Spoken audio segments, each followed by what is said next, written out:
선한 목자에 대해서 공부를 하겠습니다. 우리 다 같이 요한복음 10장 11절 읽어보십시다. 나는 선한 목자라 선한 목자는 양들을 위하여 목숨을 버리거니와. 제가 질문 한번 해보겠습니다. 세븐 IM에 어떤 것들이 있는지 한번 말씀해 보세요. 나는 부활이요 생명, 나는 생명의 떡, 나는 세상의 빛, 나는 참포도나무, 나는 선한 목자, 나는 양의 문, 나는 길이요 진리요 생명이라. 예. 나는 생명의 떡이요, 나는 선한 목자라, 나는 참포도나무요, 나는 길이요 진리요 생명이라, 나는 부활이요 생명이니, 나는 양의 문이다, 나는 세상의 빛이다. 이 7가지를 세븐 IM이라고 부르는데 이것이 신학적으로도 매우 중요합니다. 그 이유는 중보자로서의 예수님의 인격의 특성과 자의식을 나타내는 말이기 때문에 그래요. 제가 다시 한번 질문해 보겠어요. 세븐 IM이 예수님의 자의식을 나타낸다는 말이 무슨 말이에요? 세븐 IM이 예수님의 자의식을 나타낸다고 하는 것은 예수님이 자신을 정말로 신으로 의식하고 계셨느냐 하는 이것이에요. 아무리 다른 사람들이 예수님에게 당신은 신입니다 이렇게 말해도 본인이 그것을 거부하고 사람이 어떻게 감히 하나님이라 할 수 있습니까? 나는 신이 아니에요. 이렇게 말하면 신이 될 수 없는 거예요. 그렇죠? 예수님 자신이 자기 자신을 신으로 의식하고 있어야 한다는 것입니다. 이것이 바로 예수님이 신으로서의 자기의식, 자의식을 말하는 거예요. 이 예수님의 자의식이 바로 여태까지 우리가 공부한 세븐 IM입니다. 나는 생명의 떡이요. 요한복음 6장 35절에 있죠. 나는 선한 목자라. 10장 11절에 있죠. 나는 참 포도나무요. 15장 1절에 있죠.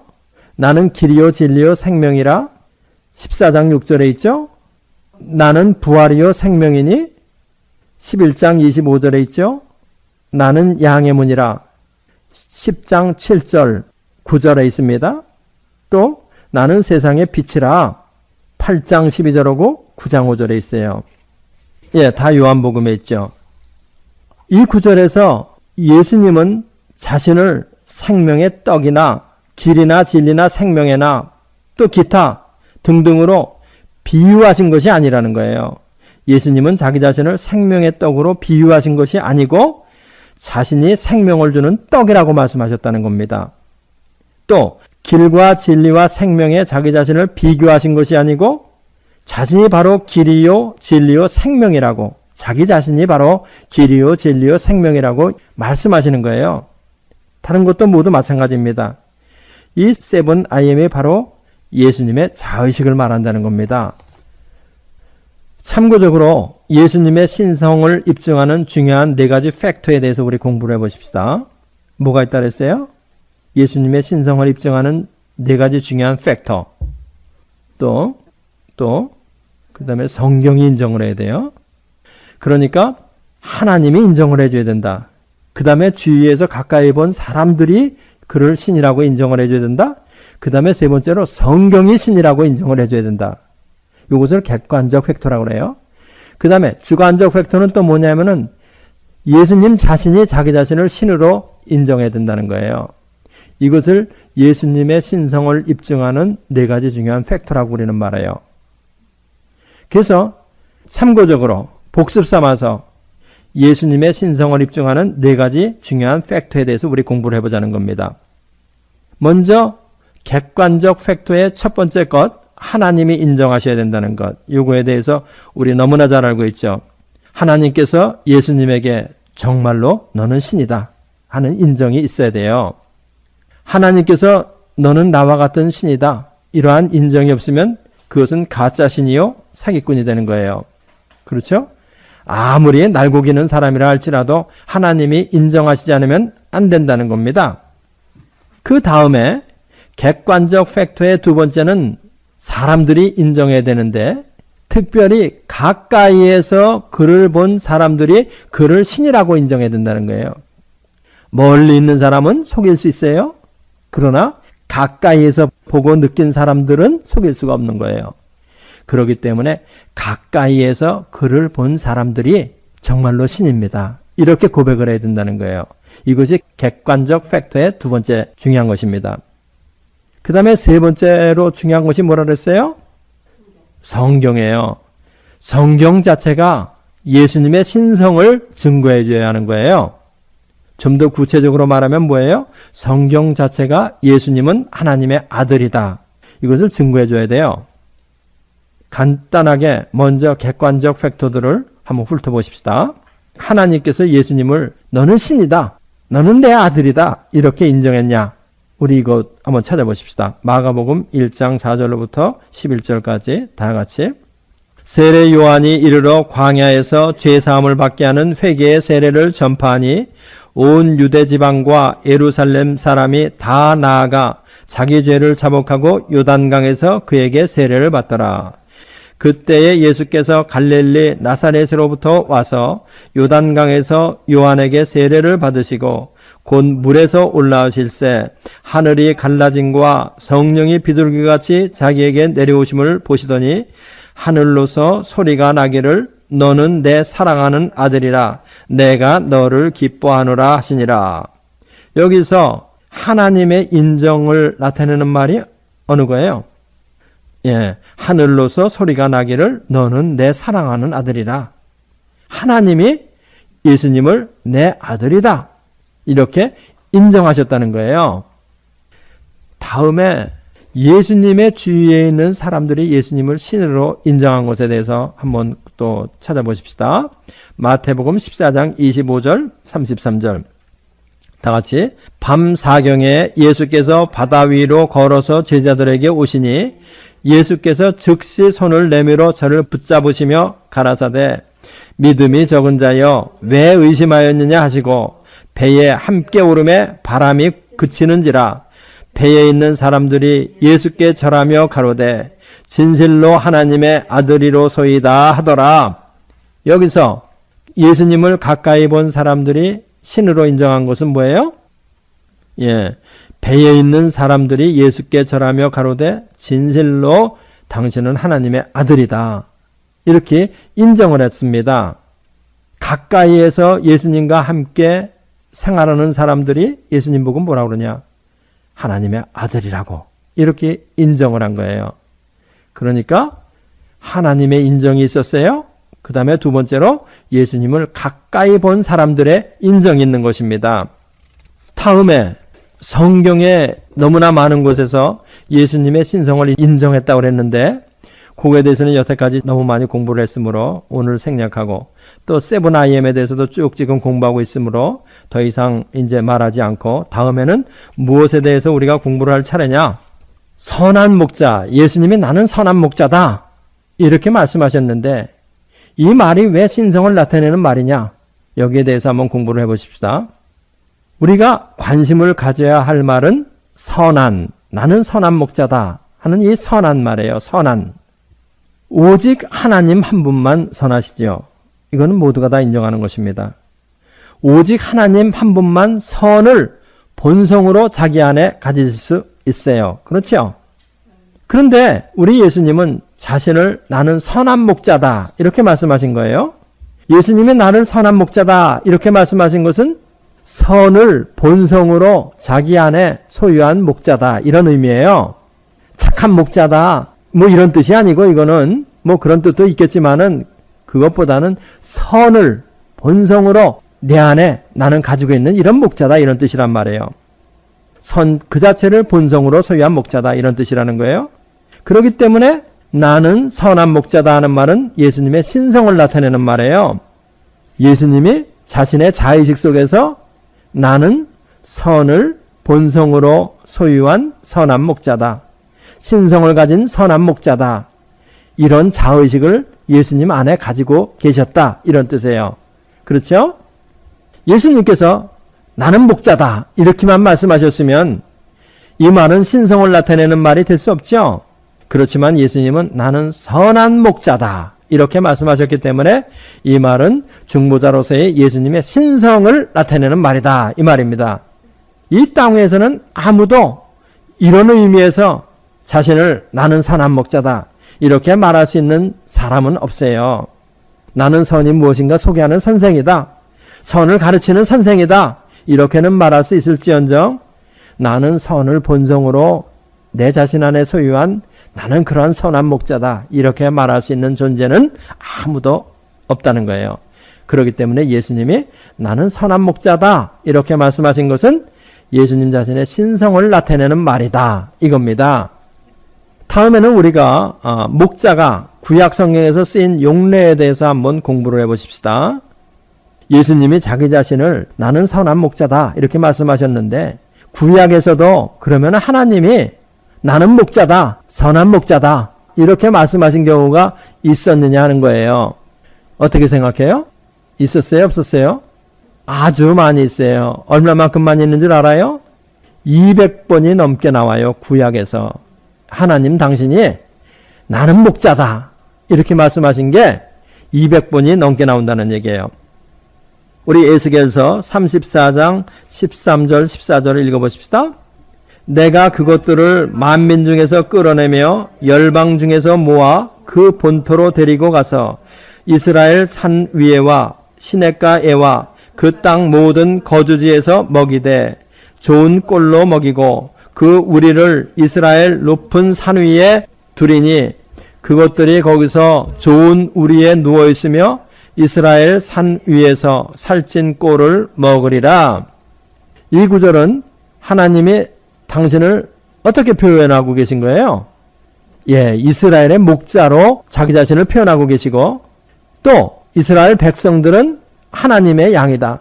이렇게 비유하고 있어요. 그렇죠? 이스라엘 백성들은 죄악으로 인하여 포로로 잡혀갈 것이지만은 이스라엘의 목자이신 하나님께서 다시 그들을 포로에서 돌아오게 할 것이다. 이스라엘의 목자이신 하나님께서 양떼들을 다시 불러 모으실 것이다. 이렇게 말씀하시는 거예요. 그래서 내가 그것들을 만민 중에서 끌어내며 그 땅 모든 거주지에서 먹이고 또 좋은 꼴로 먹이고 하나님이 이렇게 하시니 그 양떼들이 좋은 우리에 누워 있으며 이스라엘 산 위에서 살찐 꼴을 먹으리라. 이것은 뭐를 의미하는 거예요? 이스라엘의 목자로서 하나님을 말하고 있는 거예요. 하나님께서 나는 목자다. 나는 이스라엘의 목자다. 이렇게 선언하시는 거라 이 말입니다. 그렇죠? 이와 같이 성경에는 여호와 하나님을 목자로서 지칭하는 곳이 많이 있어요. 여러분들이 너무 잘 아는 시편 23편 1절 다 외울 줄 알고 우리 다 같이 한번 큰 소리로 복창을 해보십시다. 여호와는 나의 목자시니 내가 부족함이 없으리로다. 아멘 할렐루야. 또 시편 28편 9절 읽어보십시다. 주의 백성을 구원하시며 주의 산업에 복을 주시고 또 저희의 목자가 되사 영원토록 두십소서. 시편 95편 7절 대저 저는 우리 하나님이시요 우리는 그의 기르시는 백성이며 그 손의 양이라 너희가 오늘날 그 음성 듣기를 원하노라. 아멘. 100편 3절 여호와가 우리 하나님이신 줄 너희는 알지어다. 그는 우리를 지으신 자요 우리는 그의 것이니 그의 백성이요 그의 기르시는 양이로다. 구약 성경에서는 여호와 하나님을 목자로서 지칭한 데가 너무나 많아요. 우리 예수님이 당신을 선한 목자다. 나는 선한 목자다. 이렇게 부르신 것은 하나님이 나는 이스라엘의 목자다 하신 것과 같은 차원에서 나는 선한 목자라 이렇게 부르신 것으로 우리는 믿는 거예요. 그렇죠? 그렇기 때문에 예수님의 자의식 안에는 자신이 이스라엘의 목자이신 하나님을 의식하고 있는 거예요. 다음에는 구약의 이스라엘 백성들이 왜 하나님을 목자로서 이해하게 되었는가 그 역사적 배경에 대해서 우리 공부를 해보십시다. 고대 구약 시절에는 양떼를 돌보는 것은 이스라엘 백성들에게 있어서 아주 일반적인 직업이었어요. 아브람도 목자였고 이삭과 야곱도 물론 목자였으며 그의 아들들도 모두 다 목자였고 그리고 유명한 모세도 또 목자였어요. 그렇죠? 팔레스타인 땅은 건조했기 때문에 짐승 떼는 먹이를 찾아 이리저리로 이동을 해야만 했어요. 어느 한 장소에 정착함이 없이 장막을 치고 살며 이리저리 풀밭과 물을 찾아 이동을 해야만 했다는 거예요. 목자는 축사가 없는 벌판에서는 양떼들과 함께 벌판에서 자야 했어요. 어떤 때는 비도 맞아야 됐어요. 목자는 양떼를 풀밭으로 물가로 인도하며 또 맹수들로부터 보호해야 돼요. 양떼를 인도해가지고 먹이를 찾아줘야 된다. 이것뿐만이 아니라 또 맹수들로부터 보호를 해줘야 된다. 이것이 바로 목자들의 중요한 사명이죠. 그래서 목자의 중요한 두 가지 의무는 뭐예요?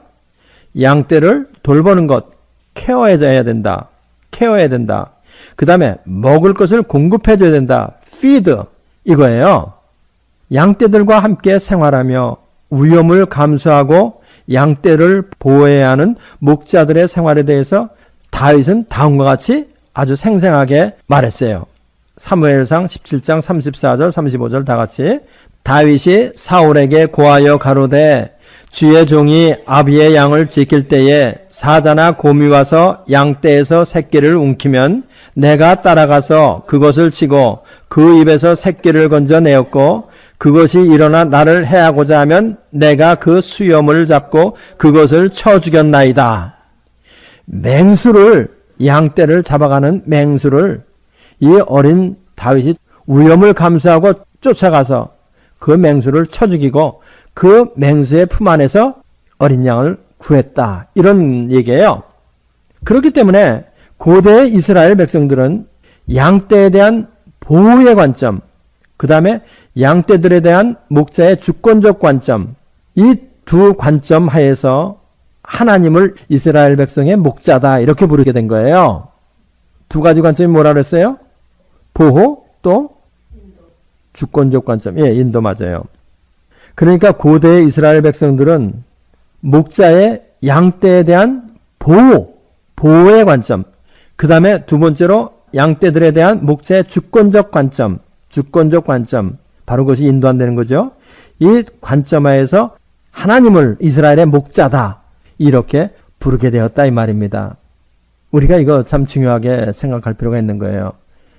여호와 하나님이 우리의 목자다 하는 그 뜻은 무엇이냐면은 보호의 관점과 먹을 것을 주는 관점, feed와 케어의 두 관점이 있다. 그런데 하나님께서는 이런 목자를, 다윗과 같은 그런 목자를, 자기 목숨을 내어놓고 양떼를 보호하는 이러한 다윗과 같은 목자를 보내주시겠다 이렇게 약속하셨어요. 에스겔서 34장 23절로 24절 다 같이 내가 한 목자를 그들의 위에 세워 먹이게 하리니 그는 내 종 다윗이라 내가 그들을 먹이고 그들의 목자가 될지라 나 여호와는 그들의 하나님이 되고 내 종 다윗은 그들 중에 왕이 되리라 나는 여호와의 말이니라. 아멘. 이런 다윗의 후손으로 오신 다윗과 같은 목자가 바로 누구냐면은 메시아 예수님이에요. 다음에 우리는 선한 목자 예수님의 인성에 대해서 공부를 해보십시다. 인성.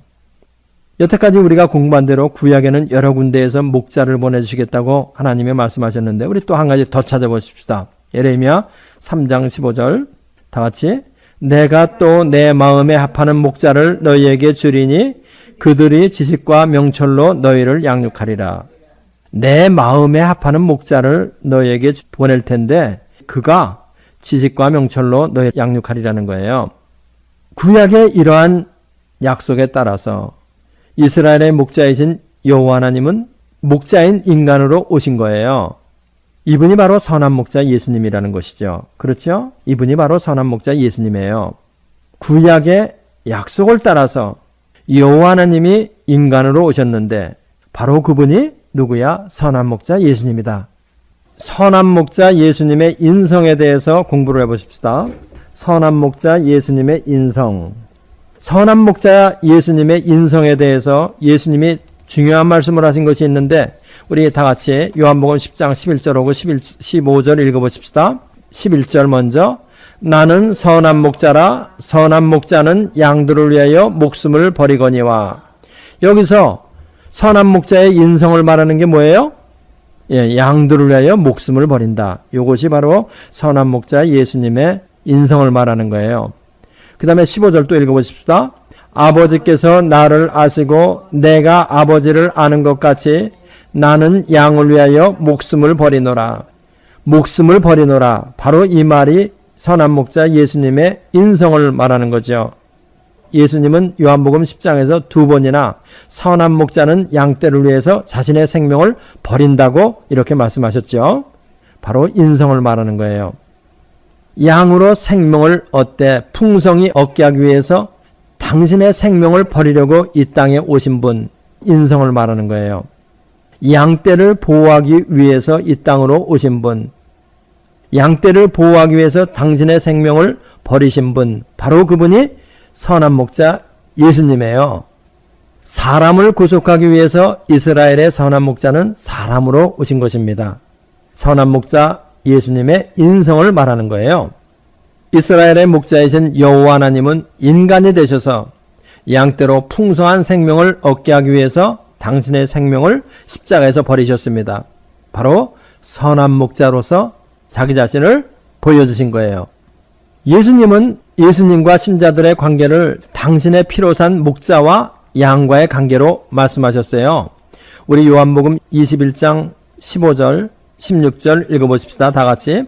요한의 아들 시몬아 네가 이 사람들보다 나를 더 사랑하느냐 하시니 가로되 주여 그러하외다. 가라사대 내 어린 양을 먹이라 하시고 또 두 번째 가라사대 요한의 아들 시몬아 가라사대 내 양을 치라 하시고 내 양을 치라 하시고 여기서 예수님은 신자들을 뭐라고 부르시냐면은 내 양이다 이렇게 부르시는 거예요. 내 양이다. 예수님의 양이다. 다른 어떤 누구의 양도 될 수 없습니다. 예수님의 양입니다. 이와 같이 이스라엘의 목자이신 여호와 하나님은 인간이 되시고 양떼로 풍성한 생명을 얻게 하기 위해서 당신의 생명을 십자가에서 버리셨어요. 바로 이것이 선한 목자 예수님이십니다. 그럴 뿐만 아니라 예수님은 부활하셔서 당신의 영인 성령을 우리에게 보내주셨습니다. 예수님은 성령으로 다시 오셔서 지금 우리 안에서 선한 목자로서 그 역할을 수행하고 계신 거예요. 그렇죠? 이스라엘의 목자이신 하나님이 성령으로 오셔서 양을 위한 목자가 되셨기 때문에 이제는 당신의 양떼를 무제한적으로 도와줄 수가 있는 것입니다. 성령으로 오셔서 우리 각 사람의 마음 가운데 계시면서 당신의 백성들을 무한정으로, 무제한적으로, 무시간적으로 도와주신다. 누가? 선한 목자 예수님, 선한 목자 성령님이. 기도하십시다. 할렐루야. 우리 아버지 하나님 감사합니다. 선한 목자 우리 구주 예수님, 우리를 위하여 생명을 버리신 예수님, 너무나 감사하고 찬송하고 영광 돌려드립니다. 그럴 뿐만 아니라 또한 성령을 우리 안에 보내셔서 성령으로 우리와 함께 계시며 그 모든 선한 목자로서의 이 역할을 수행하고 계시니 감사합니다. 여호와는 나의 목자시니 부족함이 없으리로다 하는 그 말씀이 우리 안에서 실현됐음을 믿습니다. 선한 목자 예수님에 대해서 공부하는 사람들에게 선한 목자 예수님의 보호와 주권이 넘치도록 실현되게 우리 주님 역사하여 주시옵소서. 예수님의 이름으로 기도합나이다.